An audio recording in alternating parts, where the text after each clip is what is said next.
kita bertemu kembali dalam analisa kebutuhan pembelajaran, ya, bagian daripada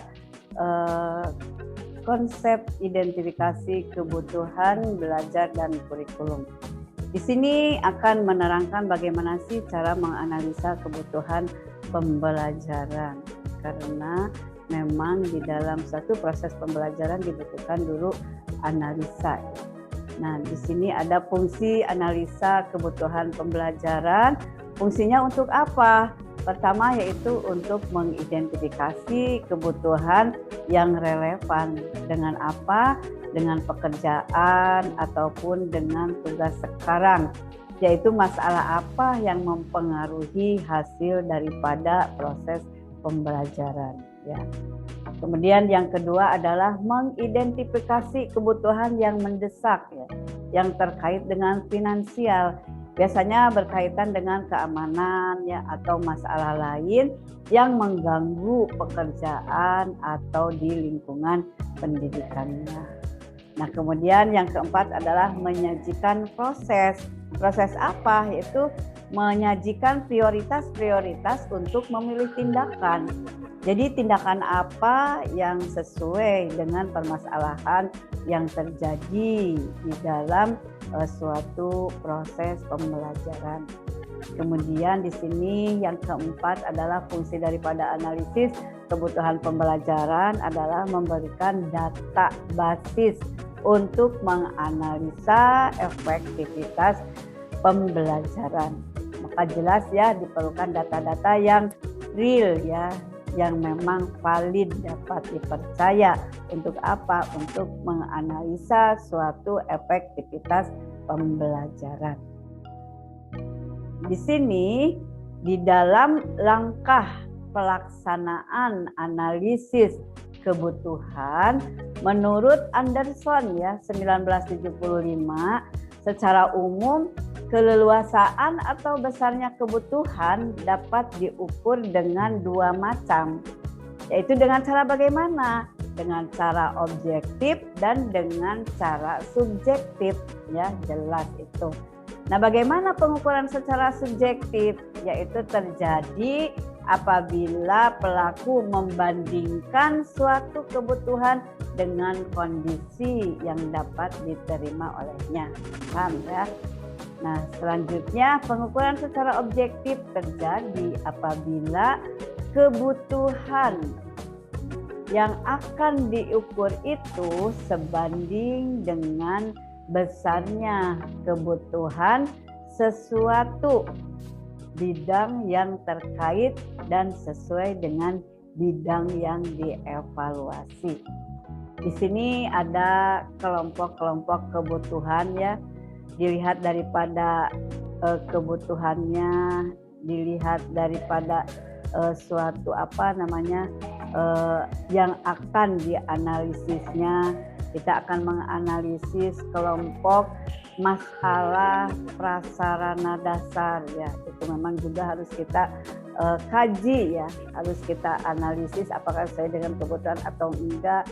Kemudian bagaimana masalah pemasaran, ya, dan pendapatannya itu menjadi satu sudut pandang, ya, yang akan dikaji, ya, di dalam menganalisis suatu kebutuhan belajar. Kemudian kita akan melihat kelompok masalah pendidikan yang terjadi saat ini, ya.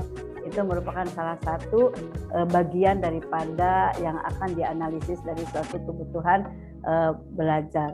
Nah, di sini apakah dari kelompok-kelompok tersebut itu akan menjadi prioritas permasalahannya, maka nanti kalian akan mengkategorikan, ya. Di sini silakan nanti permasalahan-permasalahan apa yang berkaitan dengan kelompok masalah prasarana dasar, kelompok masalah pendidikan, dan masalah pemasaran juga pendapatan.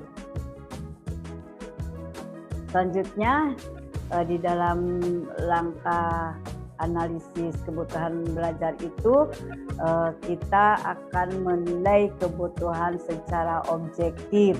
Kenapa harus menilai kebutuhan secara objektif? kita pertama harus langkah-langkahnya mengidentifikasi lingkup tujuan-tujuan penting dalam program. Kemudian menentukan indikator dan cara pengukuran tujuan ya.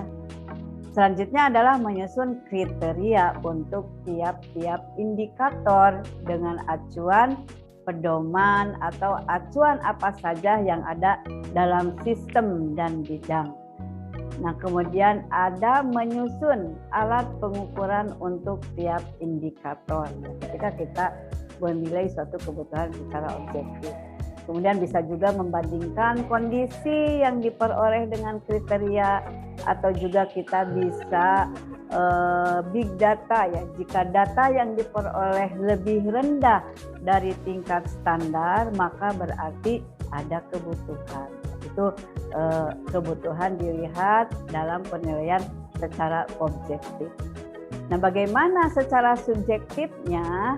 Berarti di sini penilaian kebutuhan secara subjektif itu mengidentifikasi tujuan penting ya dalam program yang akan dievaluasi, menentukan pilihan atau kriteria ya, menyusun kriteria yang sesuai dengan setiap tujuan masing-masing bidang dan indikator.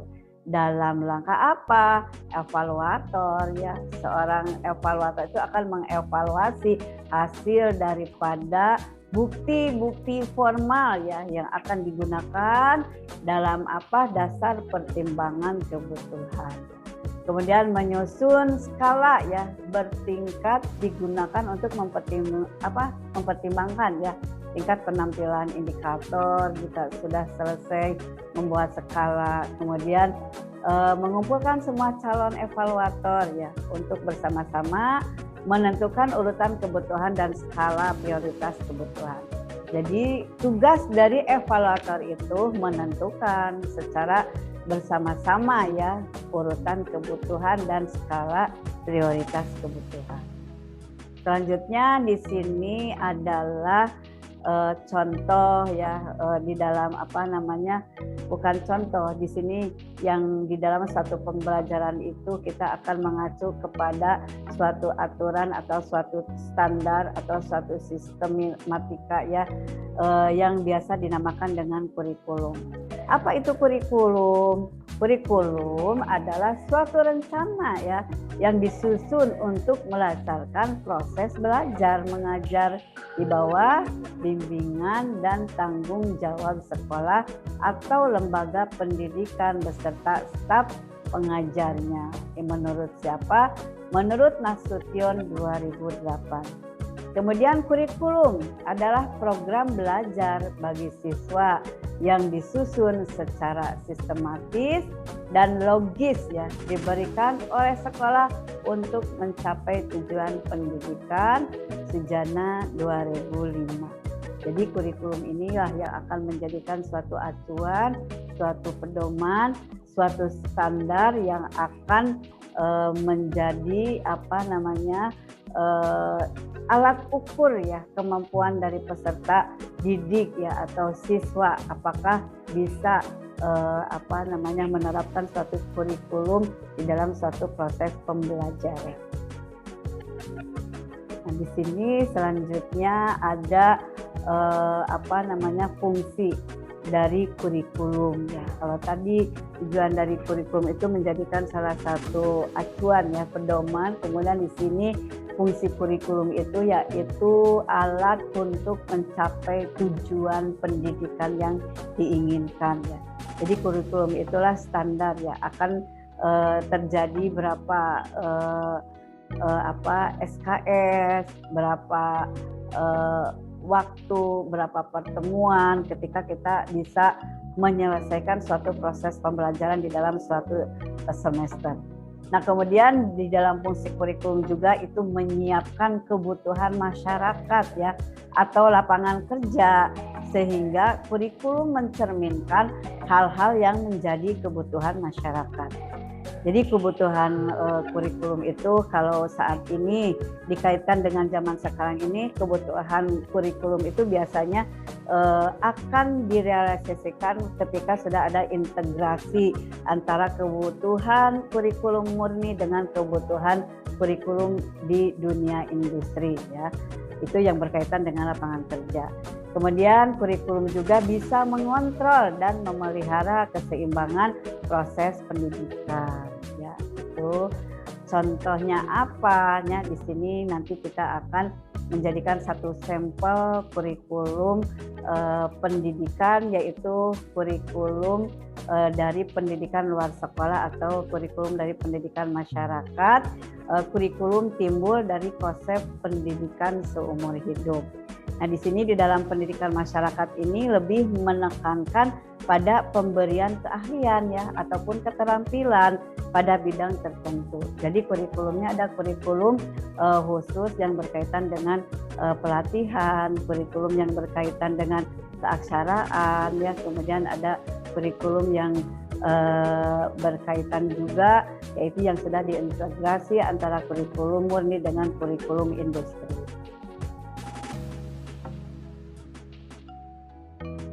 Di sini dalam pendidikan masyarakat ya ada amanat atau undang-undang menyebutkan bahwa setiap warga negara berhak mendapatkan pendidikan dan pengajaran ya. Ini sudah diatur di dalam Undang-Undang Nomor 20 Tahun 2003 ya, bahwa pendidikan itu ada pendidikan formal, non formal dan informal. Kemudian di dalam masyarakat yang belum bisa mengenyam bangku pendidikan ya, menyelenggarakan berbagai jenis pendidikan, baik pendidikan formal maupun pendidikan non formal. Biasanya ini untuk menyetarakan itu ada di pembelajaran PKBM ya, baik itu paket A, paket B maupun paket C. Nah, kemudian selain pemerintah ya di dalam pendidikan masyarakat itu, masyarakat pun berperan aktif ya. Dengan siapa? Itu dengan berpartisipasi ya dalam program-program pendidikan yang sedang akan diselenggarakan di sekitar lingkungannya. Ini merupakan bagian daripada pendidikan masyarakat yang memang sudah berkolaborasi ya antara pemerintah, lembaga dengan masyarakat. Nah, itulah sedikit daripada pembahasan tentang kurikulum. Mungkin kita nanti bertemu kembali di pembahasan yang berbeda yang berkaitan dengan teknik identifikasi kebutuhan belajar kurikulum. Terima kasih, sampai jumpa.